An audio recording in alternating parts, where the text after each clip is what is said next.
Sergio es politólogo de la Universidad Autónoma de Querétaro. Además, ganó, y puedo decir que ganó porque Tequisquiapan fue uno de los pocos municipios en la República en donde se sometió a votaciones los delegados municipales. Sergio ganó la delegación de Bordo Blanco y el Vergel en Tequisquiapan, y hoy nos hace favor de acompañarnos con ese tema que bueno, hoy es un boom realmente. Uno abre Facebook o ve las noticias y se escucha lo que está pasando en Estados Unidos, los disturbios en Colombia por el abuso policial, una de las cuarentenas más grandes del mundo, que es en Argentina, por ejemplo, por el COVID, y lo que pasa cuando estas personas no cumplen la cuarentena, cosa que es de revisar, pero también es de revisar el actuar policial, pues, y también los incentivos que tienen los grupos de poder para prohibir de un día para otro e interponer un arresto domiciliario, porque eso es una cuarentena forzada, un arresto domiciliario. Entonces, los escucho. ¿Qué tienen al respecto, compañeros? Sergio. Muy bien. Bueno, pues, por último, sí me escuchan, ¿verdad? Perfecto.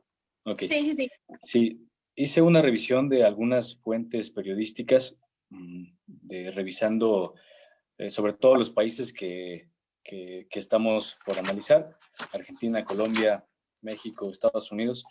Y bueno, pues lo que puedo resaltar es que el asunto del abuso policial es una cuestión que está generalizada. Encontraba fuentes sobre distintos países, no solamente estos, varios, Brasil entre ellos, Venezuela. Tenemos casos de abusos policiales prácticamente en todos lados.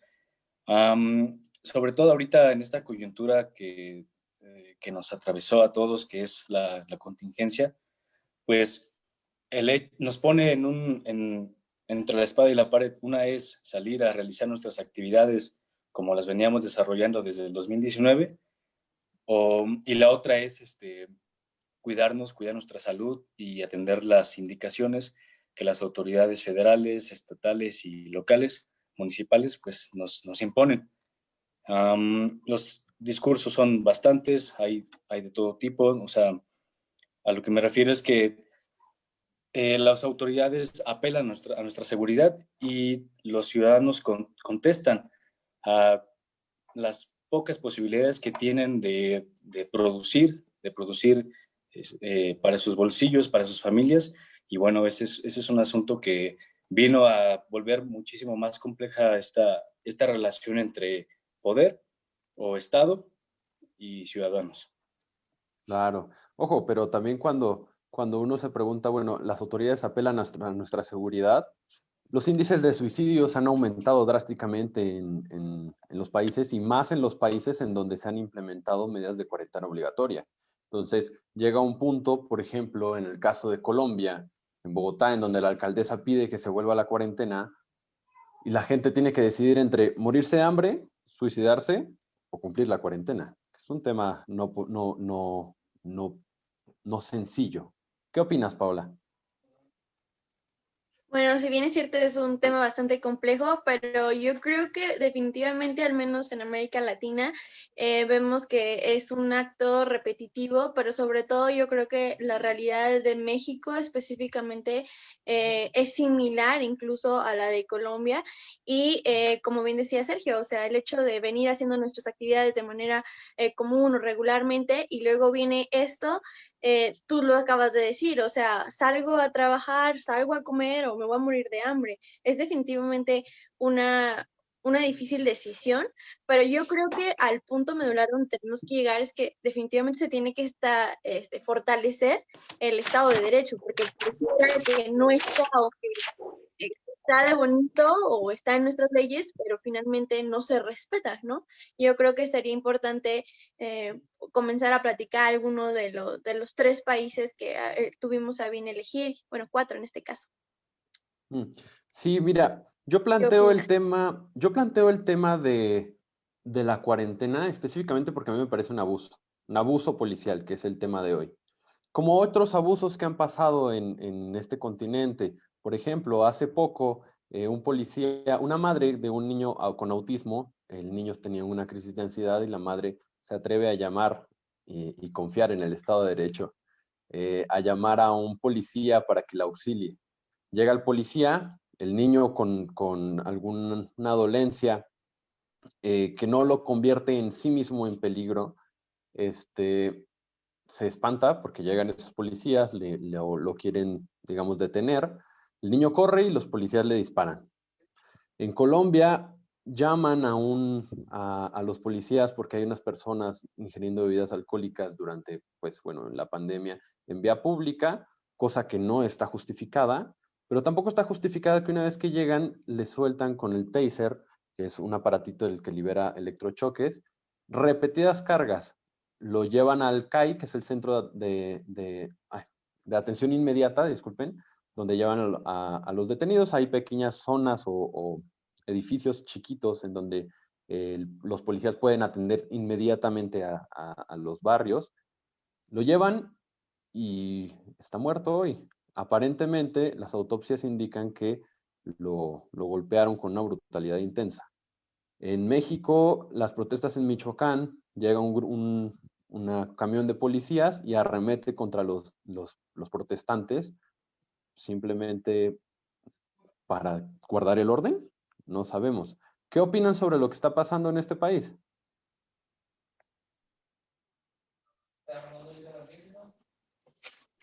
Cualquiera, Bueno, por Sergio o ejemplo, Paula. también sería como bien tener a bien, o sea, ustedes qué opinan cómo se ha llevado la cuarentena en México. Si bien es cierto, bueno, el vocero en este caso ha sido el doctor López-Gatell, y al menos el 31 de marzo le preguntaban, bueno, ¿por qué no suspender de alguna manera las garantías individuales? Y el doctor en su momento fue bastante específico que no había justificación alguna, como tú lo acabas de decir, y yo concuerdo con eso. Sin embargo, yo sí veo que no hay una congruencia entre lo que es el Estado, bueno, a nivel federal, estatal y municipal, porque si bien es cierto, cada quien ha hecho lo que ha querido, ¿no? Pero al menos yo creo que finalmente ese fue el mensaje, ¿no? O sea, no hay por qué suspenderlas porque entonces nos quedaríamos en una ambigüedad o en una nada, ¿no? Como por qué se van a suspender. Suspender. Sergio, ¿tú qué piensas? O sea, ¿es correcto instrumentalizar al prójimo para suspender unos derechos? Porque el Estado es una ficción jurídica que se atreve a suspender derechos inherentes al ser. ¿Es correcto instrumentalizar al otro por cumplir fines que al Estado le parecen más correctos? Bueno, pues digo, tendríamos que, a mi perspectiva, desde la ciencia política, creo que sería bueno hablar un poquito acerca de cuál es la razón del Estado, cuáles son las razones, hay diversos actores, diversos autores que hablan sobre el origen y la razón de ser del Estado. Entre ellas es, digamos, aglutinar todas las... no voy a usar esa palabra. Muy particularmente, para dar una definición muy particular, que es la de Weber, que es una muy famosa en la ciencia política y sobre todo en otras... El monopolio de la violencia. El monopolio de la violencia, o en el caso de Rousseau, un contrato social, o en el caso de Hobbes, igual, el mismo contrato. Yo creo que partimos desde ahí, desde esa tradición que el Estado ha venido desarrollando. Me viene a la mente un concepto que estaba repasando precisamente para los fines de esta discusión, que es el de gobernabilidad. Es un concepto que estuvo muy presente en la década de los 70, sobre todo cuando se hablaba de la existencia del estado de bienestar. Bueno, pues ya han pasado varios años desde que se dejó, digamos, de manera muy particular que existiera un estado de bienestar, y ahorita más bien es una cuestión totalmente distinta. A lo que voy es que, bueno, la gobernabilidad a cargo del Estado pues ya es casi instrumentalmente imposible. El Estado no puede decir, bueno, ok, yo puedo, con el problema de la seguridad en toda la extensión del territorio que me corresponde, y bueno, se va a cumplir la ley. Eso no pasa en la realidad. Más bien, yo creo que lo que tendría que cambiar y es un nuevo concepto que está supliendo al modelo de la gobernabilidad, que es el de la gobernanza.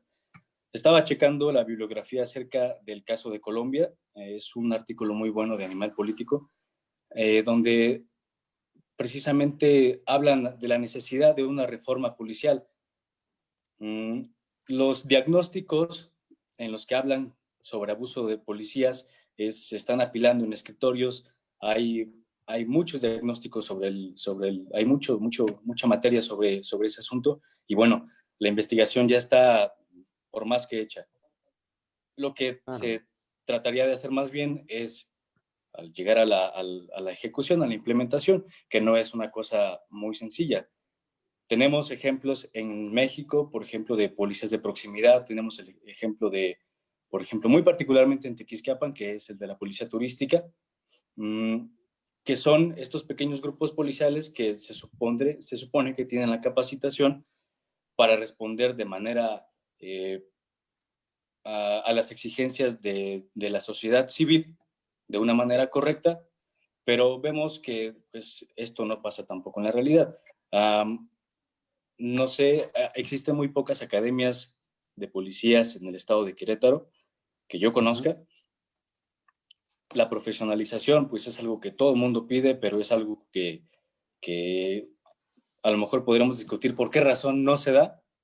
Pero bueno, lo que tendría que cambiar más bien es una perspectiva en la colaboración entre los ciudadanos que conozcan a sus policías, digo, partiendo desde lo local, que conozcan a sus policías, y de ahí, bueno, tener esa proximidad real y en la que se le brinde también a los ciudadanos las herramientas o los mecanismos para que sociedades civiles, organizaciones no gubernamentales puedan darle seguimiento y un monitoreo a todos estos casos de abuso policial que tenemos en todos lados. Existen. Y tú, Paola, a ver, Sergio plantea algo que me parece interesante, que es ya propuestas. Reforma policial.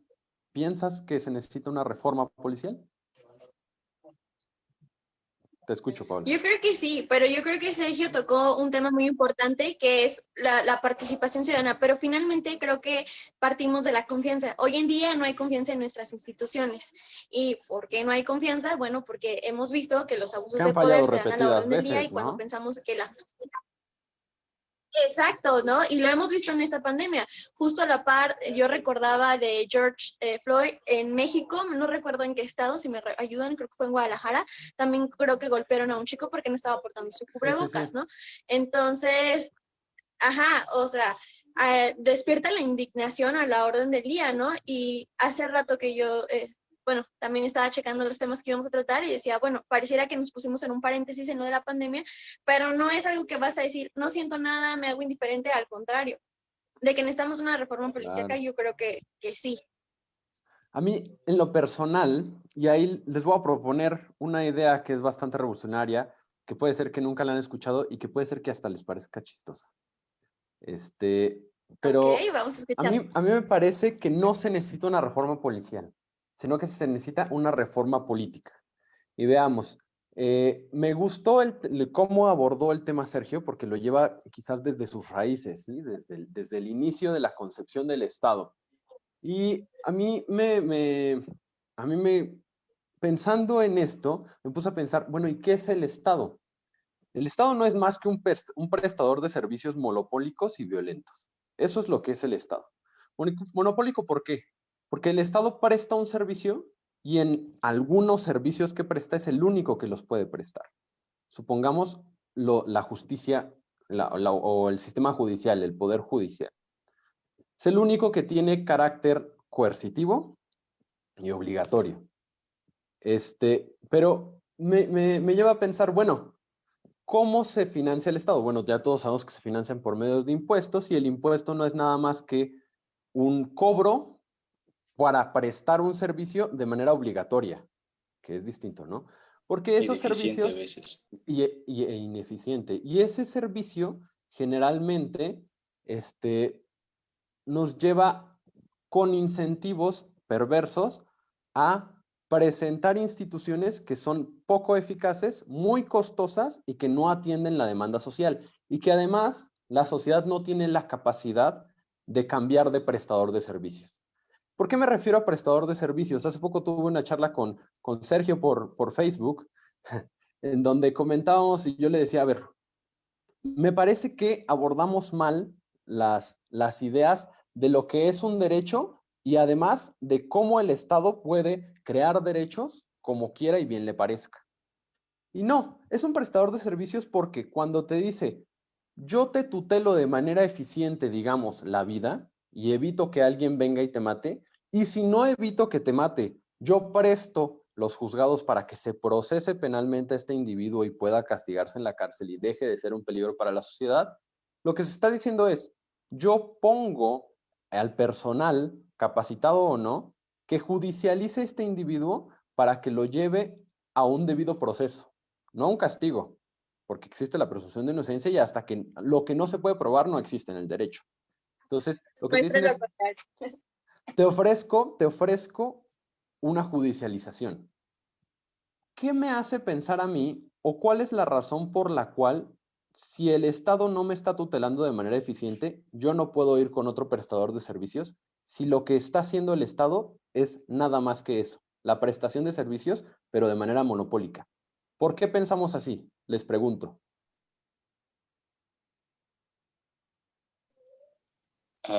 Bueno, ¿puedo participar?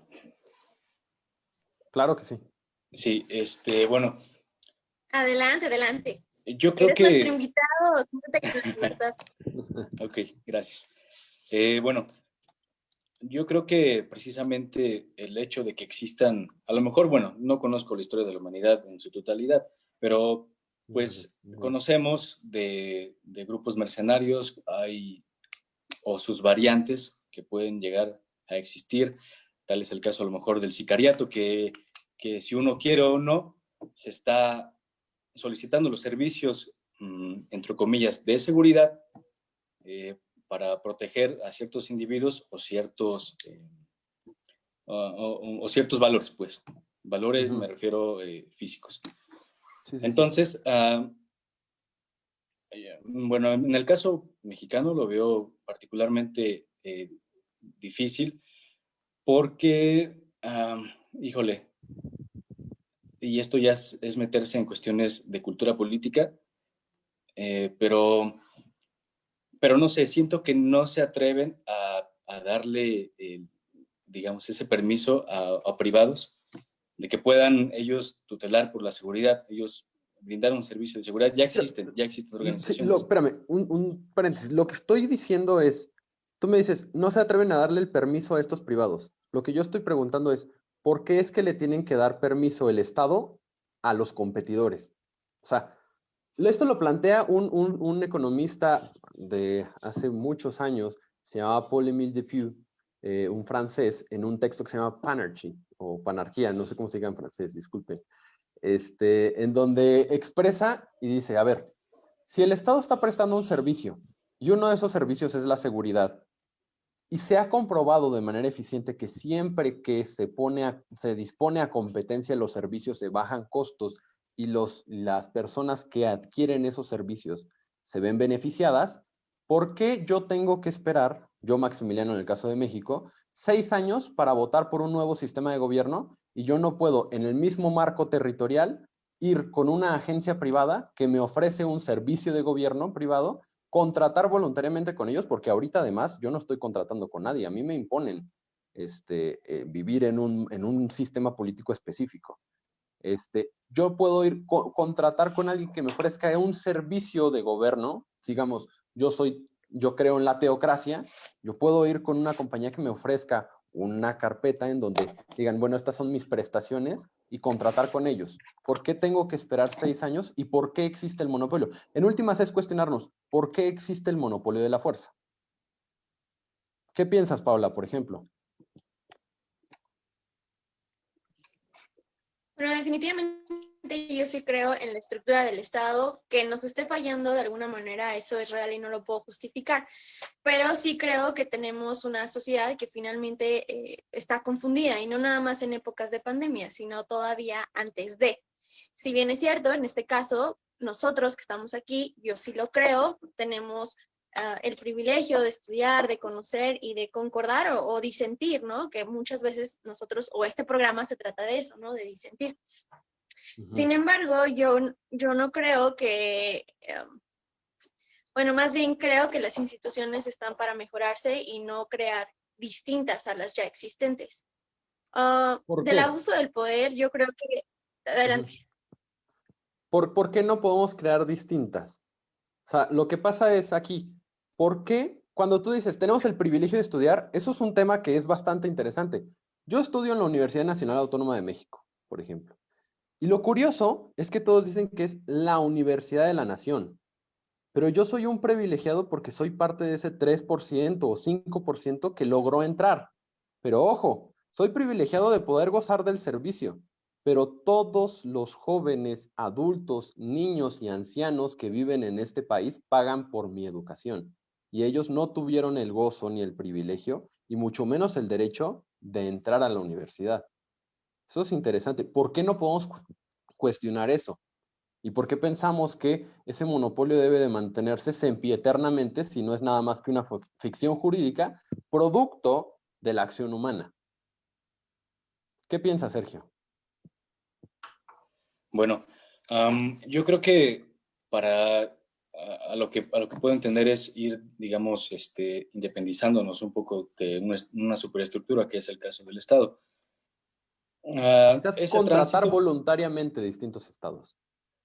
yo creo que eso implica más un proceso de transición, como cualquier cambio de régimen, como cualquier proceso en el que se ve implicado el sistema político. Y ahorita para regresar a la cuestión de los abusos policíacos, en casos locales siempre considero que es importante mencionar a los casos locales porque es los puntos donde el municipio o una parte, un orden de gobierno, un orden del Estado, tiene la cercanía, la primera cercanía con sus ciudadanos.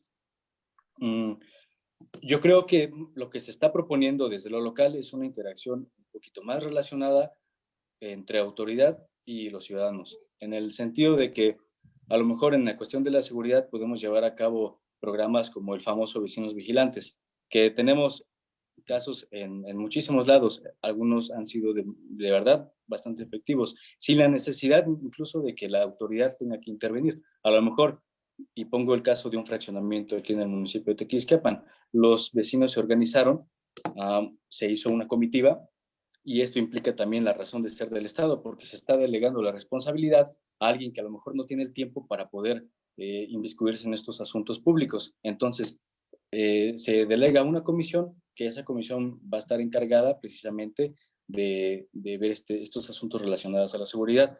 Han puesto cámaras, han puesto letreros alusivos a este asunto, y sí ha venido bajando la incidencia de crímenes porque el que había ahí pues era sobre todo el de robo a casa habitación. Entonces, a lo mejor lo que se podría plantear es ir haciendo una transición que desde luego el monopolio pues no sé si lo tenga que tener por siempre el Estado, pero creo que la organización vecinal precisamente en este caso en particular es lo que está promoviendo, una independización del Estado y solamente, y ahí sí ya es otra cuestión donde a lo mejor, digo, no se puede desligar del todo, es que si llegaran a atrapar a alguien que está dentro de sus casas en este fraccionamiento que les comento, bueno, lo tienen que presentar a las autoridades para que ellos puedan procesarlo, porque por cuenta propia, pues no Una, hay independ instancias, no existen. una independización del Estado, pero no hay una independización de la financiamiento, de la financiación del Estado. Aunque ellos realicen las actividades del Estado, el Estado no deja de extorsionarlos, si lo podemos decir así, porque no les da una contraprestación. ¿Tú qué opinas, Paola? Yo creo que hace ratito, no recuerdo quién de los dos comentó acerca de la profesionalización, y yo creo que es algo muy importante, incluso de los servidores públicos, ¿no? Bien hace Sergio al poner ejemplos desde lo local, y yo lo creo así. El día de hoy yo asistí a la presidencia municipal y muchas veces, aparte de pues la falta de información y la ética y todo esto que viene de parte de, yo veo que esto sucede, ¿no? Y en el ámbito local, pues tampoco hay justificación. Para mí sería al contrario, que pudiera haber esa confianza, esa parte de solidaridad, y que yo no la veo. Entonces yo creo que es algo muy importante, que yo creo que también pasa con nuestros policías, ¿no? ¿Cuántas veces, al menos yo como mujer, yo antes tenía confianza de acercarme a un policía, hoy lo piensas 2 veces. Por ejemplo, Claro. la mamá de este chico de 13 años que tiene un trastorno Tenía, ¿me lo recuerdas, mataron. Max? De- Tenía ¿Sí? autismo, sí, tenía Tenía autismo. autismo. Ok, correcto. Y muchas veces, quizás yo, quizás tú, quizás Sergio, no sepamos de raíz qué significaba tener autismo, ¿no? Porque cuántas veces hemos ido por la calle, a mí me ha pasado en la universidad, una chica tuvo un ataque de ansiedad y nadie sabía cómo actuar a estos Cómo casos, ¿no? ayudarla, ¿no? Yo creo que también cómo ayudarla, ¿no? Y no es que seas indiferente y estés viendo, o sea, te asustas y todavía llega los de la escuela ni siquiera saben cómo actuar en todos este tipo de situaciones y todavía tienes que esperar a que lleguen los primeros auxilios, ¿no? Entonces, Claro. sí creo que tenemos que trabajar con lo que tenemos ahora. Bien decía Sergio, quizás es un momento de transición, lo que se esperaría, lo que tú, Max, planteas como propuesta, pero sin embargo, en lo corto e incluso a mediano plazo, pues con lo que se tiene, yo abogaría por seguir trabajando y mejorando esta parte. No sé, ustedes qué opinan. Claro. Permítame aterrizar esa idea, esa gran idea que dio Depew en su momento, al tema de la seguridad pública y el abuso policial. Aquí hay un tema que lo estudió Buchanan, el premio Nobel de Economía, con su public choice, con sus planteamientos de public choice y bueno, antes en planteamientos de economía, de elección racional. ¿Cuáles son los incentivos que tiene un Estado monopólico para, primero, profesionalizarse y después ofrecer un servicio de seguridad pública eficiente? Los incentivos son muy pocos realmente, porque ¿a quién se debe este tipo de seguridad? A quien le manda, ¿no? A quien le dio la oportunidad de crecer, en el caso de los políticos, de crecer en su carrera política, y en el caso de los poderes judiciales, quien les permitió pasar de archivista a un juzgador, y en el caso de los policías, pues de la comandancia, y que les permitió ir subiendo o escalando dentro de estos sistemas, ¿no? Entonces, los incentivos que tienen para favorecer a la ciudadanía son muy pocos. Lo que buscan o los incentivos que tienen es permanecer dentro de la institución específica y perpetuarse en esa institución y favorecer a quien les permite ascender en los puestos dentro de la institución, ¿no? Es por eso lo imperante que llega a ser el tema de la competencia. Porque en sentido estricto, los incentivos que tiene una persona que procura emprender en cualquier prestación de servicio que se proponga son y siempre serán, o sea, a quien le deben el servicio es a quien se atreve a contratar con ellos. El punto aquí con el Estado es que no existe un contrato voluntario, contrario a lo que creen los contractualistas. En mi caso, yo nunca contraté con el Estado. Yo no sé si ustedes tengan el contrato porque yo no lo tengo en mi baúl, pues. Entonces, los incentivos que pueden presentarse dentro de estas instituciones son claramente contra los individuos. Ahora, Paola, tú hablas de un tema que me parece bello, la solidaridad. Eh, sí, pues hay que ser solidarios, pero bueno, tanto Adam Smith con su famosa frase de no es por la benevolencia del carnicero que tenemos el plato en la mesa, como el libro de Ayn Rand, en donde habla la virtud del egoísmo, se expone que las instituciones en competencia y libre mercado permiten construir incentivos dentro de los prestadores de servicios que favorecen a la sociedad de manera directa e indirecta, porque en un sistema de competencia, ¿quién es el jefe del emprendedor o el prestador de servicios? La sociedad. Y en este caso, el empresario de cualquier clase, que no es nada más el empresario más rico del mundo, sino también es el compañero que está teniendo una tiendita en la esquina, el empresario cumple una labor social. Y la única manera de que tenga éxito es de que complazca eficientemente la demanda de la sociedad. Por eso es que pienso que no es posible profesionalizar tanto a los policías. Y yo no soy, por ejemplo, del pensamiento de los ACAB, de All Caps Are Bastards. No, yo no creo eso. Yo creo que hay policías que valen la pena y que tienen muy buenos sentimientos, digamos. Pero yo no puedo construir instituciones a partir de buenos ideales. Entonces, si las instituciones en competencia me permiten construir incentivos eficientes para que se preste un buen servicio a la sociedad, ¿por qué se sigue pensando que el monopolio es la vía? ¿Qué opina, Sergio? Sí, bueno, cuando hablabas acerca de los incentivos, bueno, yo conozco pues, los incentivos políticos a los que se apega pues, la clase política, que es la renta, que se refiere a una ganancia económica, al prestigio que implica, porque digo, es parte de, pues, de la misma condición humana, a lo mejor del ego de las personas está presente. Entonces el prestigio, pues bueno, es considerado como un valor importante en la política, y el otro es el poder. Entonces, estas personas que van escalando en una estructura de la administración pública, bueno, pues se están, digamos, dejando llevar por estos incentivos que ellos tienen. Si son buenos o son malos, o son eficaces o son efectivos, en eso no lo sé, no lo voy a discutir en este momento. Pero, bueno, si bien estas personas que de alguna manera están emanando de la misma sociedad y el Estado emana propiamente de la sociedad, digamos, a lo que tendríamos que, a mi consideración, el valor de la cultura cívica es algo que tiene que ir muy de la mano para cuando se están tratando cuestiones políticas. Si bien la política es una arena en la que nosotros podemos, digamos, hablar nuestras diferencias, hacer negociaciones, es un margen bastante amplio el que permite la política. Híjoles, perdí la idea de lo que estaba diciendo, pero bueno, a lo que voy es precisamente eso. Si nosotros, si la sociedad cumple con valores, y hay muy variados valores en cada una de las sociedades, pues yo veo que este grupo de personas en algún momento a lo mejor nosotros vamos a asumir las posiciones de toma de decisiones y estamos cargando tenemos, valga la redundancia, una carga valorativa en la que de alguna manera, inconscientemente o no, pues la utilizamos para ejecutar nuestras acciones dentro de la administración pública.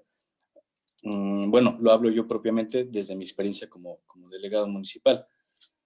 Entonces, sí, el problema del abuso policial tiene que ver precisamente con la profesionalización, porque en el caso de este niño de 3 años de Estados Unidos, que donde llegaron los elementos policíacos, quién sabe cuántos llegaron, a lo mejor llegaron más de 3, cuando a lo mejor ni siquiera es tan necesario que lleguen tantos. Bueno, pues ahí habla de que no tienen esa preparación para con casos muy particulares como tratar a alguien que tiene esta condición. Entonces, sí, es costoso, es un proceso bastante largo el de profesionalizar, y a lo mejor es algo en lo que no le quieren entrar los gobiernos porque implica dinero, implica un buen dinero, y aunque sea una de las demandas que más se apilen y más se apilen y más se apilen en los escritorios de la burocracia, bueno, las razones por las que no se instrumentaliza esta demanda, pues las desconozco.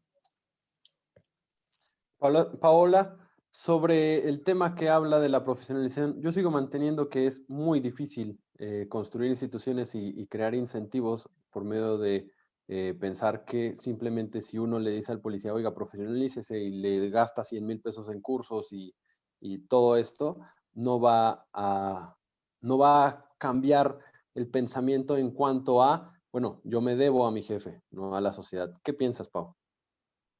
Yo creo que, o sea, lo repito y lo reitero, es complicado, pero aún así yo creo que debemos de estar apostando, y finalmente creo que México ha ido lento, pero ha ido haciendo un trabajo con sus policías. Si bien es cierto, muchas veces desde lo local, yo lo veo actualmente donde yo vivo, pues tú lo has dicho, o sea, muchas veces ni siquiera terminaron ciertos grados académicos y volveríamos a donde empezamos. O sea, ¿por qué no? Si yo soy privilegiado, si el Estado ha fallado en todo este sentido, pero yo sí creo y apuesto a que es posible. Finalmente pareciera imposible una utopía, pero debemos de, y sobre todo, ¿por qué? Porque el servidor público se debe a nosotros. O sea, finalmente yo, bien o mal, los escogí, o en este caso los escogí, Bueno, y ellos se están debe en para la servirme, teoría, pero ¿no? Pero en la realidad, exacto, hablar se con un debe en la teoría, diputado es pero vemos. difícil.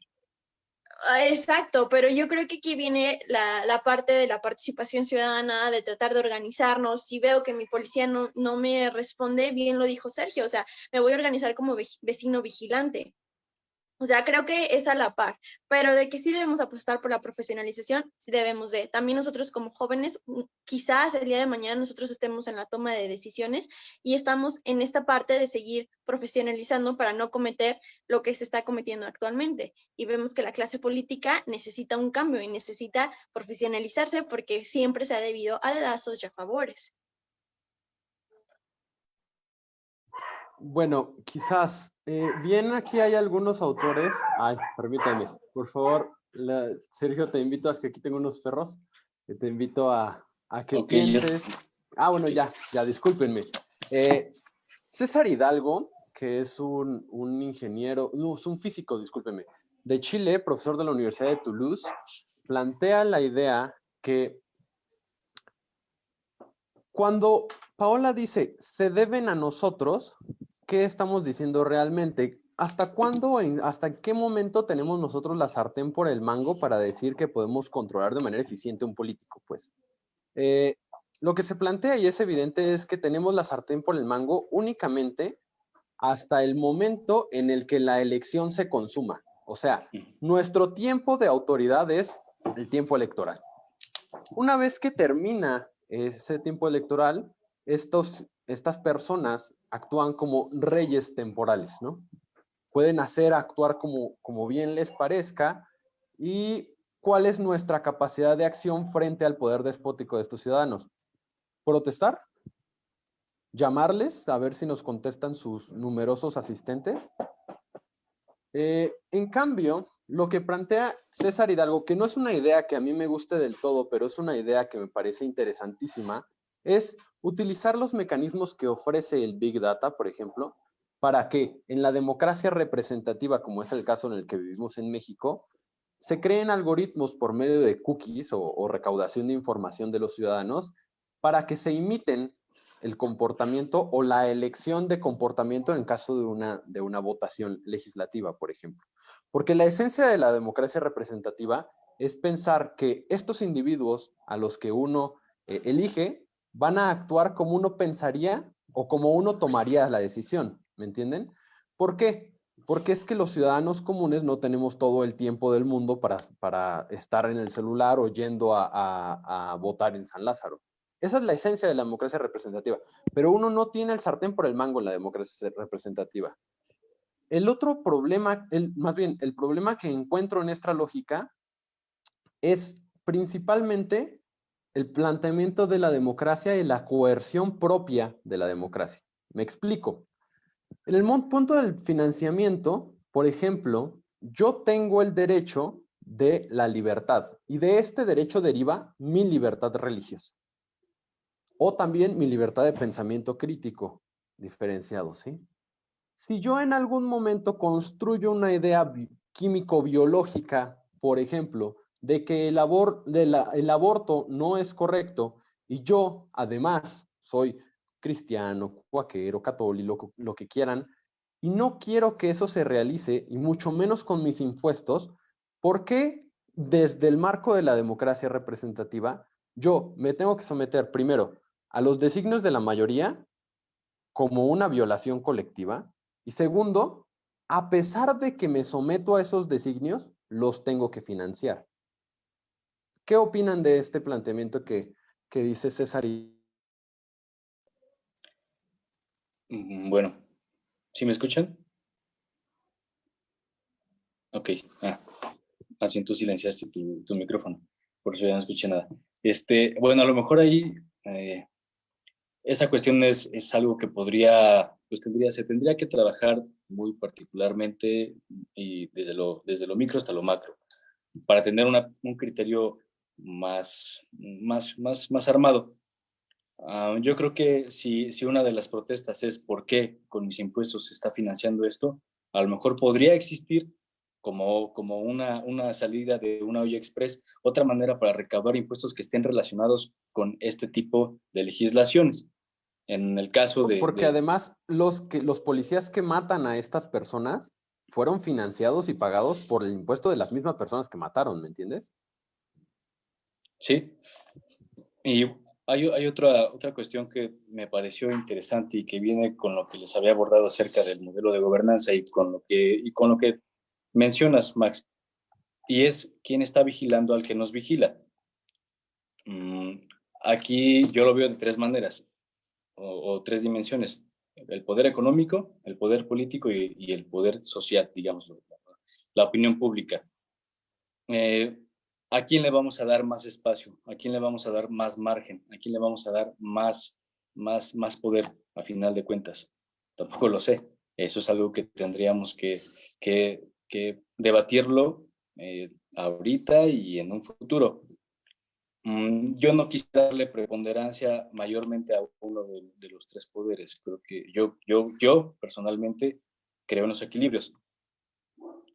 Entonces, bueno, a lo mejor en este caso y en el tema de la seguridad, pues es eso, es a lo mejor no contratar una agencia externa o un servicio de seguridad externo o judicial externo, pero primero vamos a trabajar sobre quién va a vigilar al que nos está vigilando últimamente. Si en este caso tenemos problemas con los elementos por su abuso, porque sí es bastante desmedido. O sea, yo veía las notas y nada que ver, es totalmente dispara la fuerza que utilizan para las condiciones en las que se van a someter los mismos policías, porque igual, digo, ellos pueden abogar por su integridad física, la de ellos, y en el caso, por ejemplo, de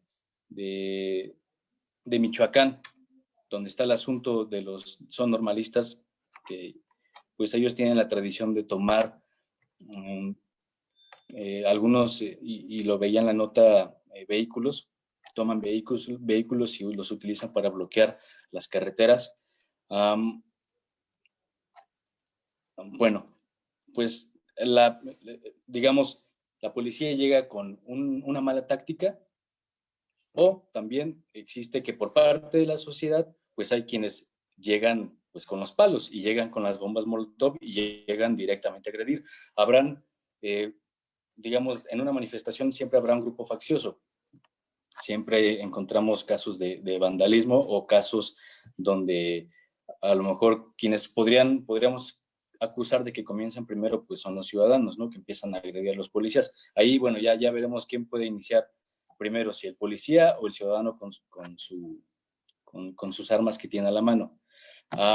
Pero bueno, entonces ellos pueden abogar por una cuestión de seguridad propia del policía, pero bueno, es estarse echando la bolita entre quién tiene la culpa a final de cuentas. Entonces, de lo que se trata es, pues, no buscar realmente esas culpas, sino más bien proponer algo para ese problema de fondo que tenemos, y es nosotros como ciudadanos vigilar al que nos está vigilando y al que últimamente nos está ofreciendo un servicio de seguridad. ¿Pero tenemos el poder suficiente para enfrentar esta seguridad? O sea, sí, cuando yo hice un post en mi Facebook en donde dije, a ver, ¿y quién nos protege de la policía?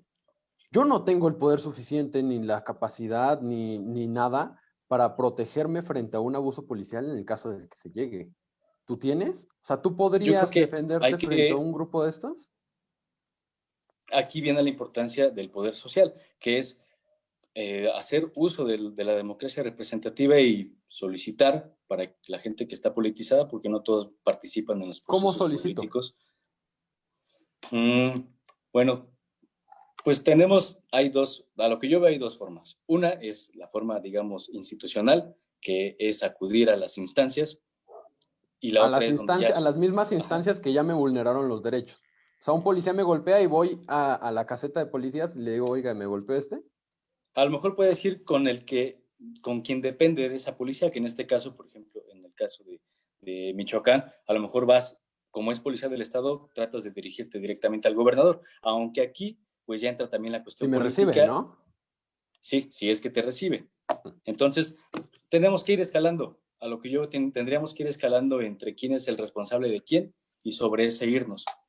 Y mientras mi trabajo, mi vida, mi novia, no. Eso es un problema, porque es un problema de costo de tiempo. Eso se llama costos de transacciones. ¿Tú qué opinas, Paola? Yo creo que definitivamente, si bien es cierto, vemos que hemos fallado, pero también como ciudadanos yo creo que hemos fallado, ¿no? O sea, no podemos siempre estar echando culpas a alguien más a la manera en que yo lo veo. Y finalmente, creo que lo que dice Sergio es muy importante, el poder social. Hoy en día, por poner un ejemplo, nosotros estábamos pidiendo la ratificación del Acuerdo de Escazú y nos hemos dado la tarea de ver cómo las redes sociales han funcionado de manera rotunda, donde muchísimos colectivos, y en este caso representantes y activistas del medio ambiente, hemos visto que a través de Twitter, Facebook e Instagram hemos estado mandando muchísimos mensajes que evidentemente también estamos hablando implícitamente de vidas, ¿no? Que tú me dices ahorita, oye, ¿yo qué hago mientras qué? O sea, ¿me muero o qué?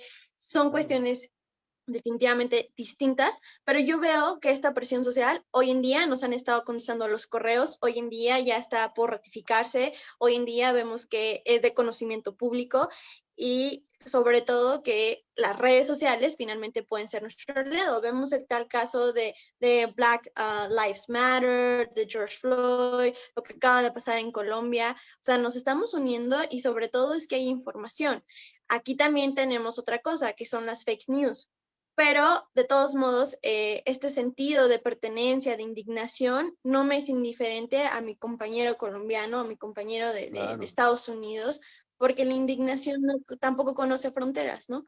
Y, por ejemplo, en lo que tú dices, una plataforma, las redes sociales que nos ha ayudado, digamos, a visibilizar la problemática, ¿no? Es más o menos la idea, ¿cierto? Y crear vínculos de empatía. Cierto.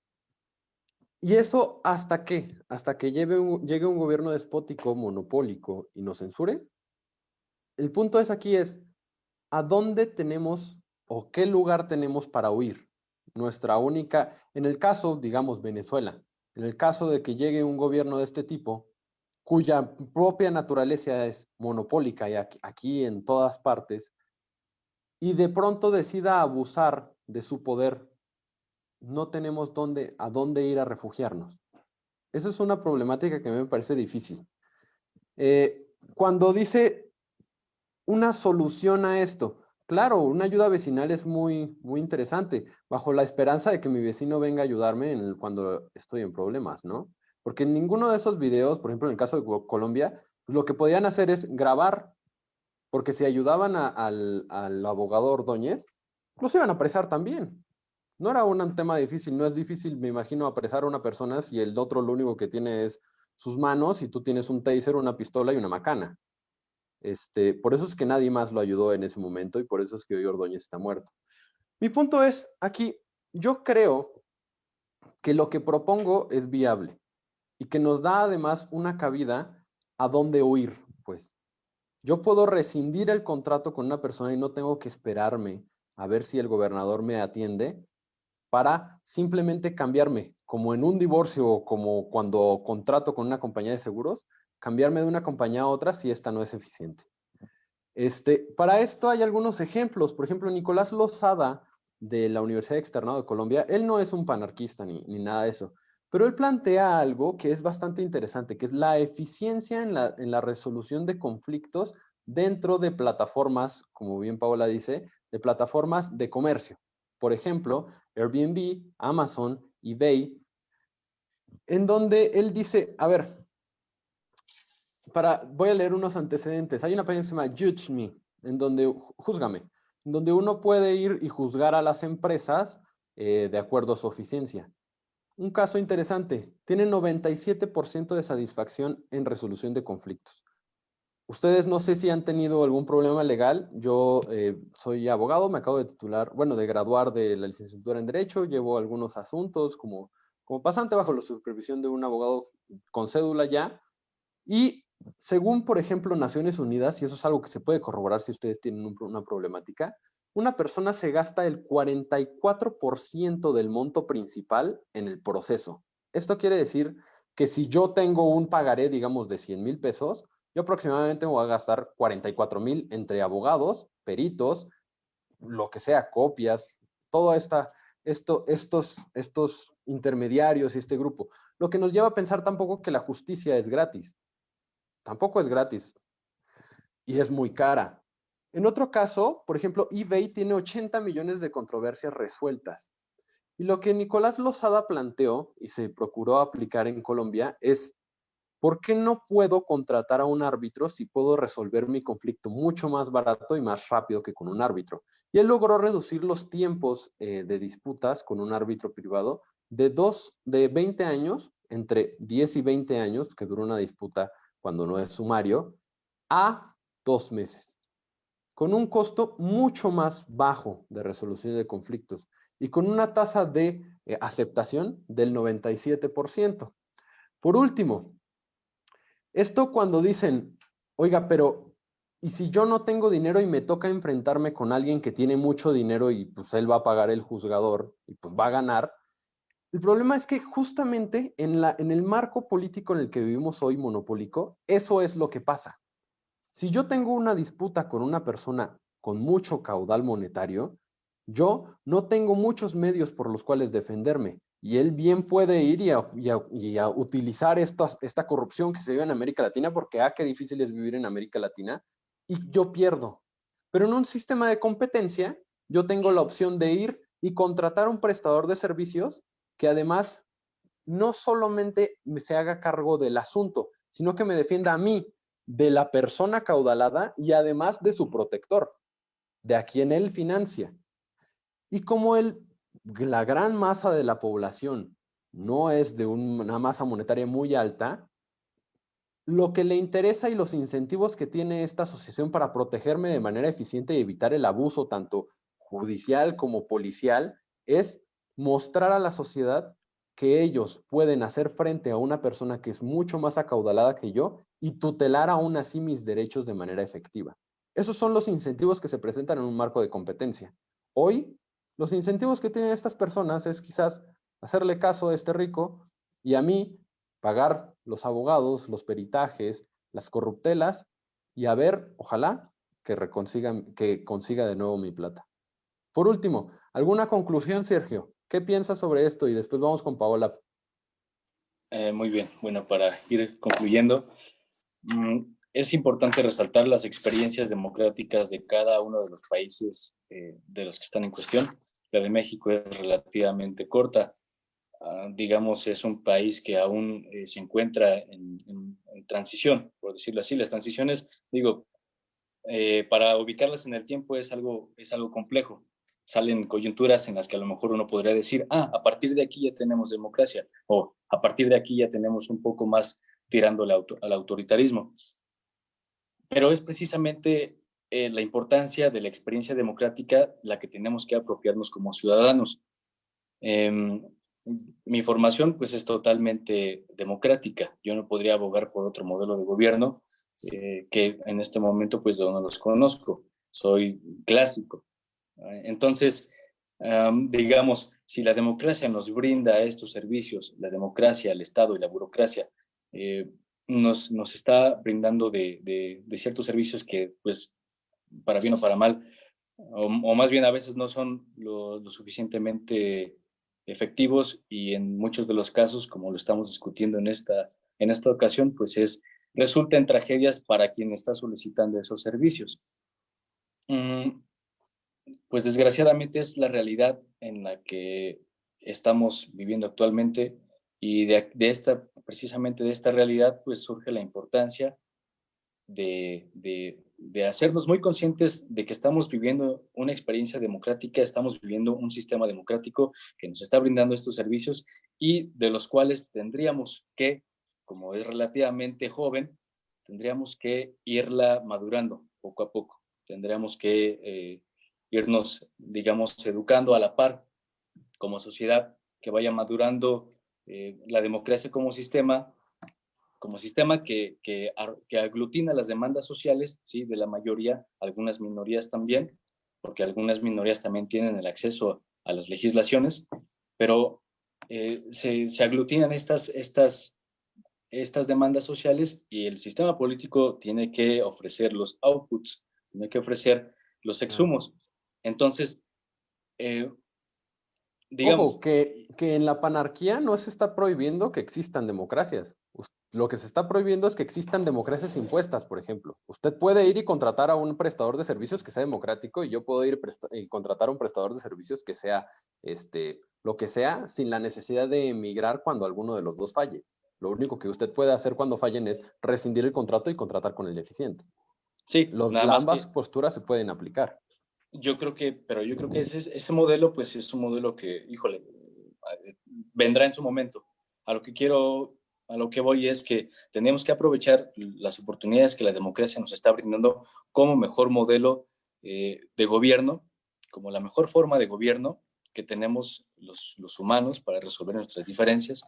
Entonces tendríamos que hacer uso de ella, tenemos que cuidarla, tenemos que fomentarla, y esa es la tarea que tenemos los ciudadanos aquí, y iba a decir en China, pero en China no es el caso. Pero bueno, esa es mi conclusión. ¿Qué concluyes, Muchísimas Paola? gracias.